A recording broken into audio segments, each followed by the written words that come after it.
Hello everyone, this is Raju sir from HR Imperial Public School, and by the help of this video I would like to teach you the following tense: present simple and present continuous. So at first I am going to discuss about the tense present simple tense. The form of this tense will be positive. In positive statement, just like as I play, he plays, means subject plus verb 1 or verb 5 plus object, as I tell you. In negative, it may be I do not play or I don't play, he does not play, he doesn't play. Question form: do you play, does he play? Negative, and the passive voice as shown as. If we are talking about spelling, then इससे पहले हम एक बार फिर से बात करते हैं, जैसा कि मैंने आपको लाइव क्लास में डिस्कस कर दिया था प्रेजेंट सिंपल टेंस के बारे में, कि इसके जो फॉर्मेशन होते हैं वो कुछ इस प्रकार से होते हैं कि इनमें सबसे पहले सब्जेक्ट को दिया गया होता है, फिर सब्जेक्ट के अकॉर्डिंग जैसा कि आप यहाँ पर देख पा रहे हैं कि यहाँ पे प्ले और यहाँ पे प्लेज लगाया गया है, तो इसके अकॉर्डिंग क्या किया जाता है, तो वर्ब क्या यूज़ किया जाता है। लेकिन जैसे ही हमें निगेटिव उसका बनाना होता है, तो स्टेटमेंट को निगेटिव बनाने के लिए हम लोग डू या डज का यूज़ करते हैं। यदि वर्ब 1 का यूज़ किया गया है तो उसके बदले में डू का यूज़ करते हैं, और जैसे ही किसी भी सेंटेंस में डू या डज का यूज़ हो जाए तो उसके बाद जो मेन वर्ब होता है वो हमेशा अपने फर्स्ट फॉर्म में, यानी कि वर्ब 1 फॉर्म में ही रहेगा। इसी प्रकार से यदि हमें क्वेश्चन बनाना हो तो उसके लिए हम डू या डज को सेंटेंस के स्टार्टिंग में डालकर और उसको हम क्वेश्चनिंग फॉर्म में बना सकते हैं। यदि हम निगेटिव क्वेश्चन की बात करें तो डू या डज के साथ, जैसे कि यहाँ पे एग्जांपल है डू यू प्ले, तो डू यू सब्जेक्ट है, सब्जेक्ट के तुरंत बाद नॉट का यूज़ करके हम उसको निगेटिव बना सकते हैं, जो कि निगेटिव क्वेश्चन होगा। इसी तरीके से WH इंट्रोगेटिव और WH इंट्रोगेटिव निगेटिव भी बन सकता है।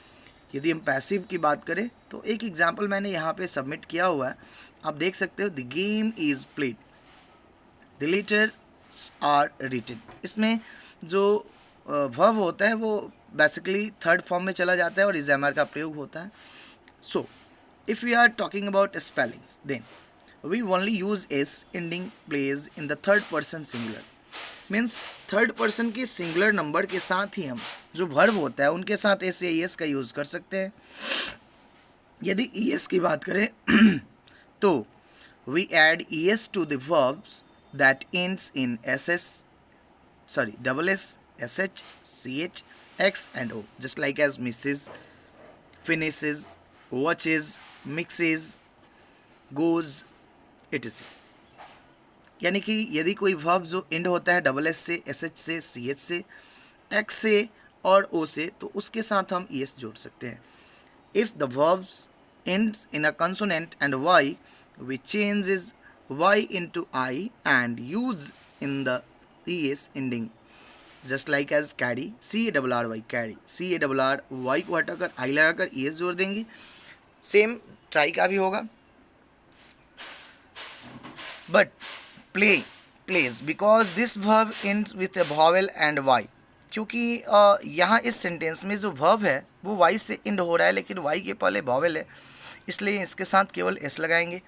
The auxiliary verb do is not use to make question and negative statement with modal verb and the verb to be, यानी कि टू बी वर्ब के साथ और जो मॉडल वर्ब होते हैं, आपको वर्ब चैप्टर पढ़ाया गया होगा, 7 क्लास में आपने पढ़ा होगा, तो उनके साथ हम डू या डज का यूज़ नहीं करते हैं, बल्कि उस मॉडल वर्ब का यूज़ करके और उसका हम इंट्रोगेटिव या WH इंट्रोगेटिव बना सकते हैं। Just like as are you a teacher, is here in London, I am not at home, he is not happy, can you sing, must I come, can not swim, he must not stay.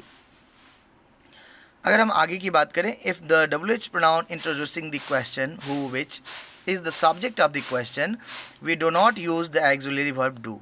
Compare the following sentence. Who knows you? Who is the subject? Which cars belongs to you? Which car is the subject, but who do you know? Who is the object? ऐसे sentence में हम do या does का यहाँ पे who जो है वो एक्चुअली ऑब्जेक्ट की तरह है। यदि हम एज ए सब्जेक्ट यूज़ करते हैं तो उनके बाद हम डू का यूज़ नहीं करेंगे। और same the negative questions normally express a surprise. जो नेगेटिव क्वेश्चन होते हैं वो मेनली सरप्राइज को शो करते हैं। नाउ अब हम बात करते हैं बहुत ही इंपॉर्टेंट पॉइंट की, जो कि होता है यूज़, यानी कि हम कहाँ यूज़ कर सकते हैं इस टेंस का। तो we use the present simple tense for activities that happen again and again, means every day, sometimes, ever, never. यानी कि हम प्रेजेंट सिंपल टेंस का प्रयोग किसी भी एक्टिविटी को जो कि बार बार होने वाला है, प्रतिदिन होने वाला है, कभी कभी होने वाला है, इस तरह के सेंस में जो होने वाले वर्क हैं, इस तरह की एक्टिविटीज़ हैं, उनको शो करने के लिए हम कर सकते हैं। सेकंड है आई एग्ज़ाम्पल, जैसे कि I sometimes go to school by bike. मैं कभी कभी क्या करता हूँ, तो बाइक से विद्यालय जाता हूँ। यू डोंट स्पीक ग्रीक, तुम इस ग्रीक नहीं बोल सकते हो। Do they get up early, क्या वे सुबह जगते हैं। ही ऑफन ट्रेवल्स, वे कभी कभी टहलते हैं। She doesn't work and so on. Second, we use it for facts that are always true, means जो यूनिवर्सल ट्रूथ होते हैं उनके लिए भी हम सिंपल प्रेजेंट टेंस का यूज़ कर सकते हैं। Just like as our planet moves round the sun, हमारा जो प्लैनेट है वो सूरज की चारों तरफ घूमते हैं। लायंस इट मीट, जो शेर है वो मांस खाता है। थर्ड यूज होता है with a future time expression, tomorrow, next week. The present simple is used for plan future actions, time tables. Means future time को डिनोट्स करने के लिए, शो करने के लिए हम प्रेजेंट इंडेफिनिट टेंस को, फ्यूचर एक्सप्रेशन को शो करने के लिए, जैसे कि मैंने आपको एग्जांपल भी बताया होगा कि प्रधानमंत्री कल आएंगे, बस 10 बजे खुलेगी, ट्रेन 8:15 में चलेगी, वे लोग आज रात लौटेंगे, इस तरह के सेंस में हम प्रेजेंट इंडेफिनिट टेंस का यूज़ कर सकते हैं। तो अब हम बात करते हैं अपने सेकंड टेंस की, जो होता है प्रेजेंट कंटिन्यूअस टेंस, जिसके फॉर्म होते हैं पॉजिटिव में, just like as I am playing, you are playing, he is playing. Negative होता है I am not playing, is am are के बाद नॉट लगा देते हैं और उसका निगेटिव बना देते हैं। लेकिन क्वेश्चनिंग बनाना हो तो इज एम आर को सेंटेंस के शुरू में, स्टार्टिंग में रखते हैं और फिर हम उसके बाद सेंटेंस को अरेंज करते हैं।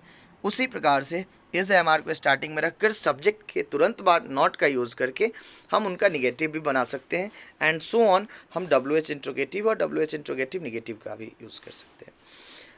तो अब हम बात करते हैं यूज़ की, क्या यूज़ हो सकता है। The present continuous tense is used. अब प्रेजेंट जो कंटिन्यूअस टेंस है उनका यूज़ किया जाता है कब, तो फर्स्ट हमारा जो सेंटेंस है, फर्स्ट जो कॉज है, if we want to say that something is happening at the time of speaking, यानी कि जो बात हम कह रहे हैं, जो घटना हो रही है, वो उसी समय हो रही है जब हम उस बात को कह रहे हैं। तो इस सेंस में भी हम क्या कर सकते हैं, तो प्रेजेंट कंटिन्यूअस टेंस का यूज़ कर सकते हैं। We often use it with time expression such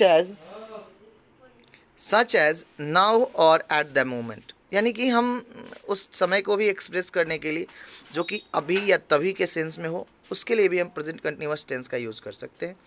just like as I am doing house work at the moment, you are not listening to me now, look at him, what is he doing, it is.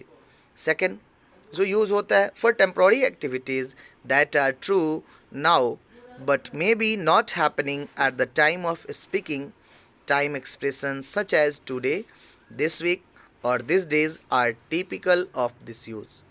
Just like as I'm in London, I'm learning English here. You can't go out today, she is preparing for an exam, etc. and so on. और भी बहुत सारे example आपको मिल सकते हैं जो आप खुद से बना सकते हैं। थर्ड यहाँ पे जो यूज़ होता है वो होता है for plan future arrangement, the time of the action must be given in the sentence, just like as soon, tomorrow, on Monday, next week, otherwise it is not clear that we talk about future. Just like as I am coming soon, we are living on Monday, she is starting next week, etc.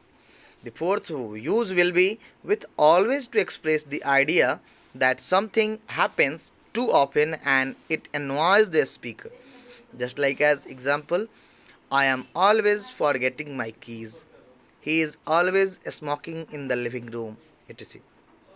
But exception, we do not. This one is an exception. Uh, this one is an exception. We do not use we do not normally use in the continuous the following groups of verbs, so called state verbs. Just like as of senses, feel, hear, see, smell, taste. इस sense में हम, इन state verb के sense में हम क्या कर सकते हैं, तो कंटिन्यूअस टेंस का यूज़ नहीं कर सकते हैं. On the other hand, look, watch और listen are action verb and can be used in continuous. जबकि लुक, वॉच और लिसन जो होते हैं एक्शन वर्ड होते हैं और उनका यूज़ हम कंटिन्यूअस टेंस में कर सकते हैं. Just like as I can hear you means I am listening to you. Can you see the bird, are you looking at the bird, etc. Of liking and disliking, just like as like, love, hate, fears, detest, want, wish, etc. I like animals, I hate snakes. इस sense में भी हम नहीं use कर सकते हैं. फिर third होता है जो of mental states, agree, believe, forget, know, remember, suppose, think. इन वर्ड्स के साथ भी हम उस आईएनजी वाले फॉर्म का, कंटिन्यूअस फॉर्म का यूज़ नहीं कर सकते हैं. फोर्थ जो होता है एग्जाम्पल, जैसे कि I agree with you, I suppose you are right, etc. Fourth जो होता है ऑफ परमानेंट स्टेट्स, जो परमानेंट स्टेट्स होते हैं उनके साथ भी, जैसे कि बिहेव, बिलोंग, कॉन्टेन, आउ, ऑन, पॉसेस, etc. इन सेंस में भी हम प्रेजेंट कंटिन्यूअस टेंस का यूज़ नहीं कर सकते हैं. So thank you for today. We are going to discuss the more thing in our next video, and more discussion will be happen in live class today. Thank you.